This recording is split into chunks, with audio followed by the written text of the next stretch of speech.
বানিয়ে দেব। তাহলে গ্রামের মানুষকে আর শহরে উপস্থিত হতে হবে না। আমরা কল দিচ্ছি আপনাদের। আজকে দেখলে দেখা যাবে শিক্ষা ব্যবস্থা তলানিতে চলে যাচ্ছে। 2012 থেকে 2024 এই সমকালে পশ্চিমবাংলায় প্রায় 25,000 প্রাইমারি স্কুল বন্ধ হয়ে গিয়েছে।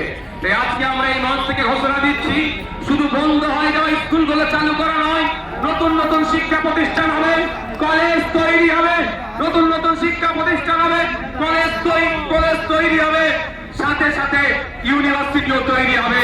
দুর্ভাগ্য আমাদের মুর্শিদাবাদ জেলা সারা ভারতবর্ষের পিছিয়ে থাকা জেলাগুলোর মধ্যে যদি আমরা খোঁজ করি একটা জেলা পাবো মুর্শিদাবাদ জেলা।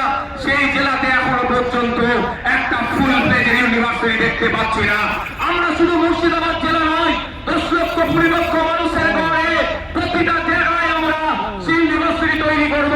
উচ্চ শিক্ষায় শিক্ষিত যাতে হতে পারে আমাদের সমাজের ছেলেরা, তার ব্যবস্থা আমরা করব যদি 2026 সালে বাংলার মানুষ আমাদেরকে সুযোগ দেয়।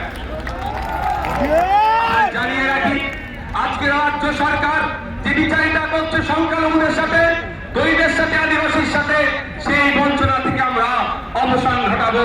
আমার यहाँ पे प्यारे हमारा सबका प्यारा बाबा साहेब अम्बेडकर जी का उनका 3rd जनरेशन प्रकाश अम्बेडकर जी ऐसे चले गए। हम आपको बोलना चाहते हैं, बंगाल में जो भी सरकार चल रहा है सिर्फ नाम का सरकार चल रहा है, आखिर में सरकार चला रहा है। क्योंकि यहाँ पे 22% दलित को जॉब मिलना चाहिए, लेकिन ऑफिशियल ये लोग 22% दलित को जॉब दे रहा है, लेकिन उसमें से 10% असली दलित नहीं है। फेक सर्टिफिकेट डाल के दलित का हक है ये सरकार छीनना चाहते हैं। 22% असली जो दलित है उनका जॉब मिले, वही लड़ाई हम लोगों का है। यहाँ पे